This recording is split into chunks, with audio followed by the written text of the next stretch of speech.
Você vai ver nessa edição: salário mínimo, veja o comentário do presidente do Sindicato da Alimentação de Pelotas, Lair de Matos. Conheça a área de lazer do Sindicato da Alimentação. Projeto de terceirização, saiba mais sobre essa terrível ameaça aos empregos dos trabalhadores. Acompanhe também a audiência pública sobre a democratização da comunicação em Pelotas.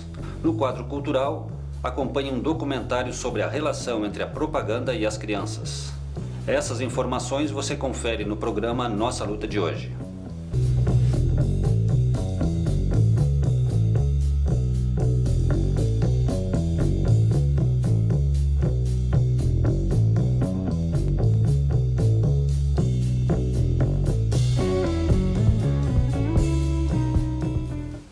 Boa noite, eu sou Rovanir Ribeiro e esse é o programa Nossa Luta, do Sindicato da Alimentação de Pelotas. O presidente do Sindicato da Alimentação, Lair de Matos, fala sobre a importância da recomposição do salário mínimo para o trabalhador brasileiro. Acompanhe.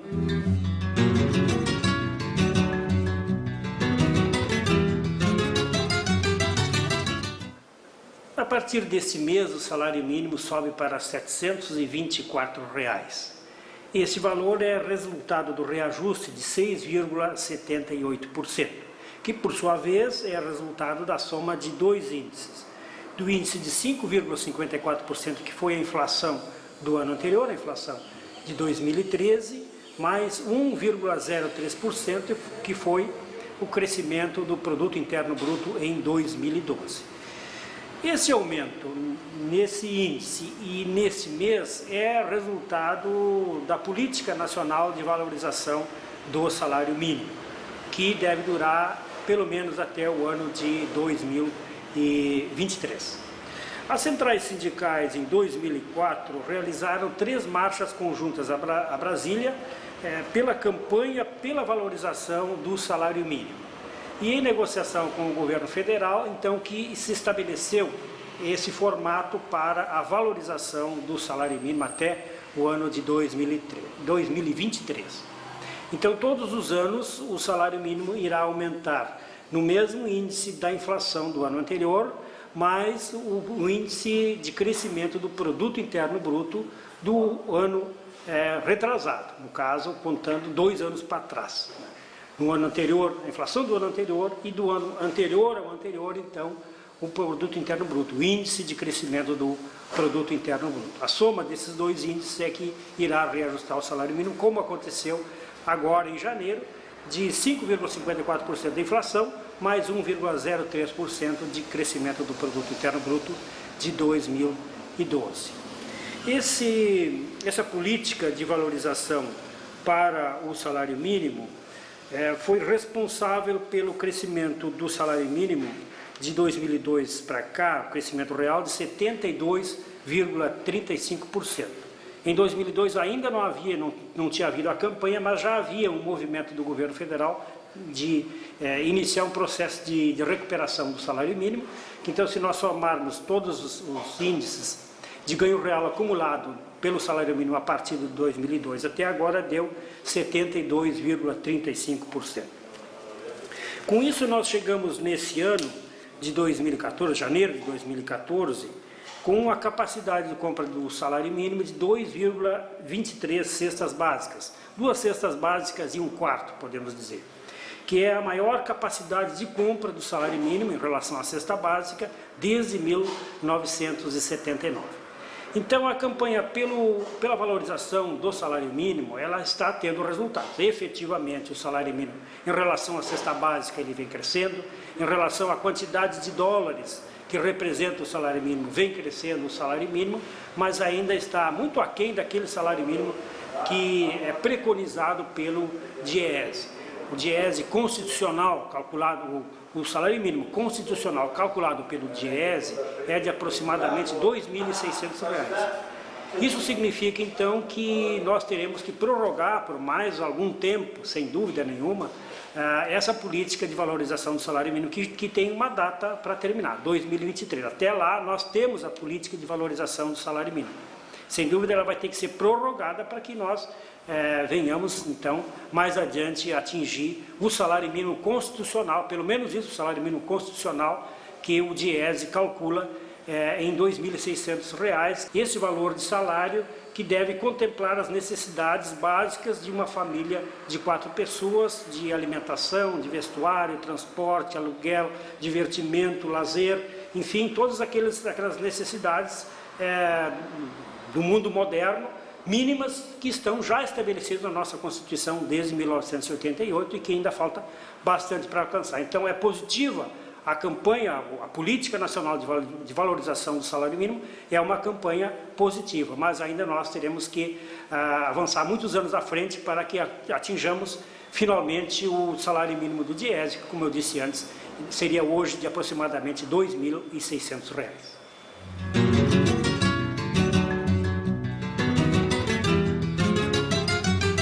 A política do salário mínimo é uma das mais importantes para a valorização dos trabalhadores. Conheça agora a área de lazer do Sindicato da Alimentação. Acompanhe. O caminho mais simples para chegar à área de lazer do Sindicato da Alimentação é pela BR-392. A partir do centro de eventos da Fena Doce, você conta mais ou menos 22 quilômetros e estará chegando a uma ponte. Imediatamente após essa ponte tem uma entrada para a direita e nessa entrada tem uma placa indicativa onde está escrito Comunidade Santa Maria. Você entra então nessa estradinha de chão e se desloca por aproximadamente 4 quilômetros. Então estará chegando de novo a uma outra ponte, né? Imediatamente após essa ponte, do lado esquerdo, está localizada a área de lazer do Sindicato da Alimentação.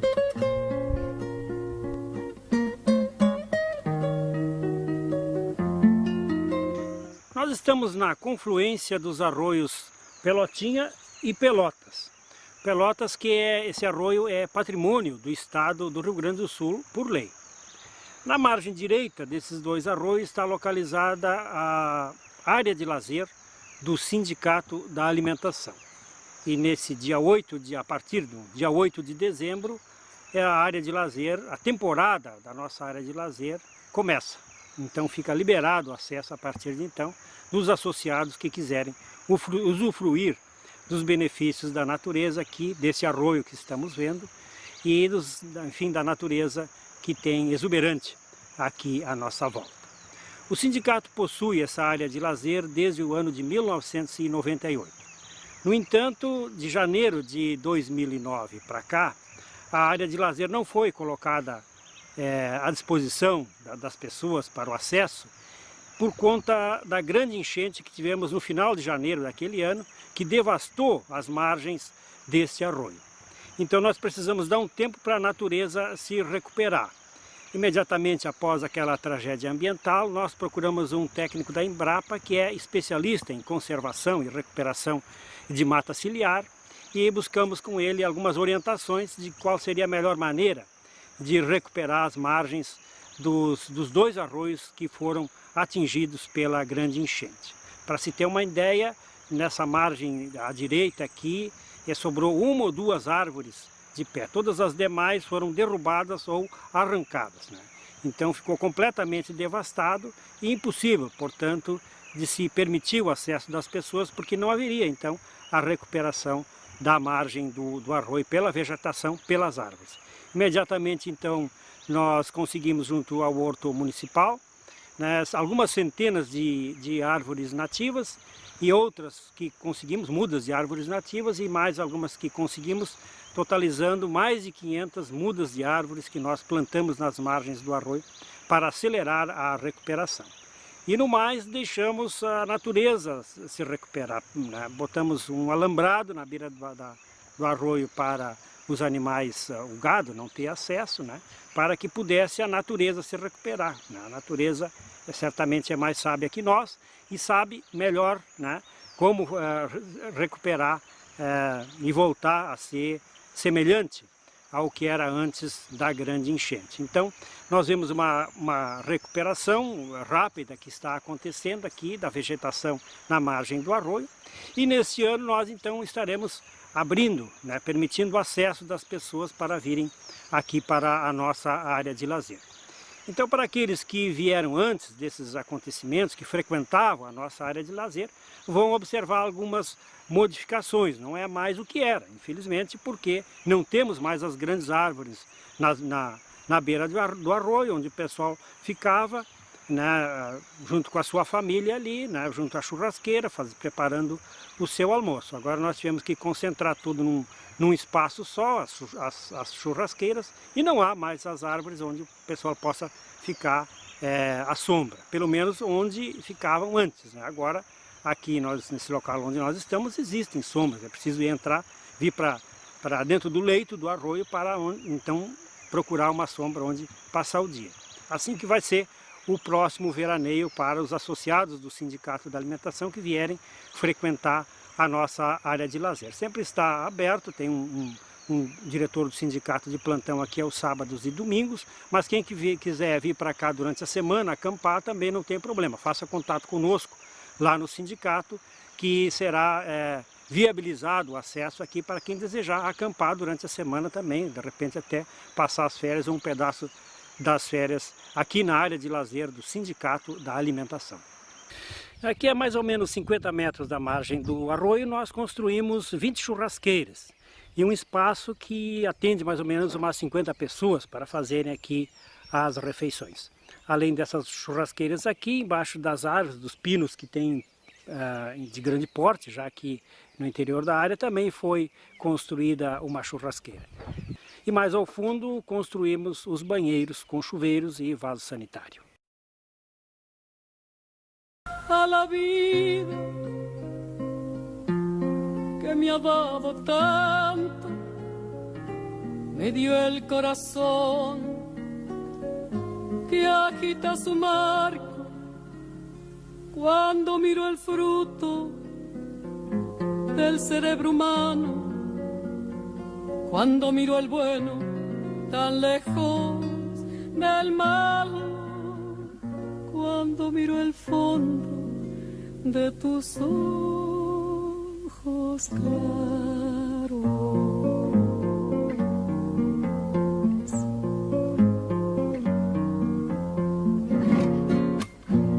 Gracias a la vida que me ha dado tanto, me ha dado la risa y me ha dado el llanto.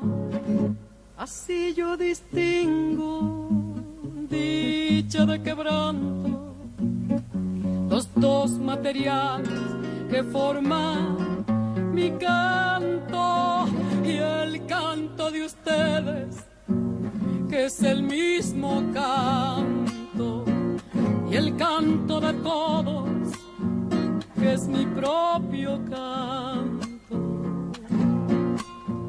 Gracias a la vida,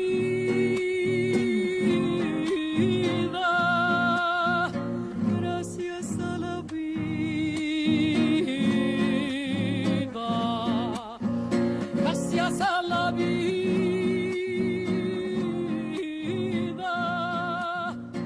gracias a la vida. Você que é associado do Sindicato da Alimentação pode usufruir desse belo local de lazer. Ligue para o telefone 32 25 35 64 e desfrute desse ambiente. No ano de 2013 foi apresentado um projeto contra os interesses da classe trabalhadora, o PL 4330, conhecido como Projeto da Terceirização. Vamos rever essa matéria, acompanhe. Vamos abordar rapidamente a chamada terceirização e o projeto de lei 4330 do ano de 2004, de autoria do deputado Sandro Mabel, de Goiás, e que está em tramitação no Congresso. É bom lembrar que esse projeto ele já foi incluído na pauta de votações do Congresso, mais especificamente da Comissão de Constituição e Justiça, por mais de uma vez. E por pressão dos trabalhadores, se conseguiu com que ele não fosse votado, né, com que fosse adiado. Mas ele está na pauta do Congresso e pode ser votado e aprovado a qualquer momento. A terceirização é a contratação de serviços por meio de uma empresa interposta, ou intermediária, entre o tomador de serviços e a mão de obra. A regra geral no Brasil é que a terceirização ela não é permitida. Mas existem atualmente algumas exceções. Para dar um exemplo, o que é permitido atualmente, é a contratação de serviços, por exemplo, de limpeza, de vigilância e portaria, que são as chamadas atividades meio das empresas, que não sejam atividades fim, ou seja, o fim propriamente dito de uma determinada empresa. O projeto de lei 4330, ele é extremamente danoso aos trabalhadores, pois ele vem mudar essa situação, ele vem permitir a terceirização das atividades fim, ou seja, numa interpretação mais ampla, a partir da vigência desse novo texto, uma empresa poderia trabalhar quase que totalmente com trabalhadores terceirizados, ou seja, com nenhum trabalhador vinculado diretamente a ela. Isso certamente iria precarizar ainda mais as relações de trabalho. Todos os dados estatísticos apontam que as empresas terceirizadas pagam salários menores do que aqueles obtidos por trabalhadores diretamente vinculados às empresas, e também a ocorrência de acidentes do trabalho, ela é bem maior por parte de trabalhadores vinculados às terceirizadas. O parágrafo 2º do artigo 4º deste projeto de lei diz que o contrato de prestação de serviços pode versar sobre o desenvolvimento de atividades inerentes, acessórias ou complementares à atividade econômica da contratante. Então, sob a justificativa de que esse texto viria modernizar as relações trabalhistas, ele, como já foi dito, ele praticamente abre a possibilidade de que uma empresa simplesmente não tenha mais trabalhadores diretamente vinculados a ela. Poderia haver um corpo diretivo, e todos os demais funcionários serem terceirizados, ou seja, pertencentes a várias outras empresas que fariam a intermediação dessa mão de obra. Outro aspecto extremamente negativo do projeto é que ele prevê a vinculação dos trabalhadores terceirizados, cada um à entidade sindical que representa aquele ramo da atividade do trabalhador. Então, com isso, haveria uma sedimentação da representação sindical e certamente iria fragilizar a organização dos trabalhadores. Eis que hoje a representação sindical ela é feita por meio da atividade preponderante da empresa. Salvo poucas exceções, é um só sindicato que representa todos os trabalhadores. De acordo com o texto deste projeto de lei, poderiam haver vários sindicatos representando, cada sindicato representando um segmento específico da mão de obra terceirizada. E isso, repetimos, com certeza iria fragilizar e muito a representação dos trabalhadores e com certeza também iria atingir diretamente os direitos desses trabalhadores. O movimento sindical e as centrais sindicais já têm se manifestado contra este projeto e ele só não foi votado por pressão das entidades sindicais no Congresso. Mas, como já foi dito, ele continua em pauta e representa certamente um grande risco para os direitos dos trabalhadores. Em 2013 foi realizada na Câmara de Vereadores de Pelotas uma audiência pública que teve como tema a democratização da mídia e contou com a presença de profissionais consagrados na área. Estamos organizando aqui para ampliar o debate junto com a comunidade aí sobre a necessidade da democratização dos meios de comunicação aí, diversos movimentos sociais, sindicatos e e coletivos, né, estão se unindo, né? Já existe a criação de um fórum, o Fórum Nacional de Democratização da Comunicação, tentando levar adiante essa luta que a gente entende fundamental aí na busca da justiça social e de uma democracia real, que é a ampliar a nossa liberdade de expressão de forma que os meios de comunicação sejam usados em benefício da sociedade, atendendo à diversidade, né? Hoje o que existe no Brasil não é um controle, né, corporativo da informação. A gente não tem liberdade de expressão nos meios de comunicação, conforme garante a nossa Constituição Federal. Então, nessa audiência aqui, a gente está buscando levar essa luta e o debate para a comunidade para alterar essa realidade, né? Porque a gente acredita que sem essa mudança a gente não vai conseguir materializar a transformação aí em busca da justiça social. O Fórum Nacional da Democratização da Comunicação, ele inclui mais de 60 entidades, entre sindicatos da área da comunicação, sindicatos de outras áreas, e ele tá ampliando essa discussão, né? Ele surgiu em 94 e de 2009 para cá foi a partir da Conferência Nacional de Comunicação, surgiu a ideia desse projeto de lei de iniciativa popular, que a gente está lutando por ele, que é um projeto de lei de mídia democrática, que vai mudar a situação e a realidade dos meios de comunicação no Brasil, né, buscando alterar essa situação na qual poucas famílias controlam a possibilidade de comunicar no Brasil. Algumas famílias da elite brasileira dominam quase a totalidade da informação no país, nos meios de comunicação de massa. Então o Fórum ele tá com esse propósito, está fazendo comitês regionais. Agora a gente criou um comitê regional aqui em Pelotas, né, composto também por diversas entidades, que é filiado a esse Fórum Nacional para ampliar essa luta aí por todo o Brasil. Agora, na sequência, aí, a audiência pública que está levando essa ideia para a comunidade pelotense, a gente pretende ampliar esse debate também com a comunidade acadêmica, né? A gente já vem fazendo isso e vai fazer mais ainda no movimento, ou melhor, no espaço do estudo secundário também, né? Diversos secundaristas também estão se engajando nessa luta pela democratização da comunicação, e em todos os espaços públicos e coletivos a gente vai tentar levar essa luta aí, fazendo a coleta de assinaturas por projeto de lei de iniciativa popular, que precisa de 1.300.000 assinaturas para ser encaminhado, e também esclarecer a população.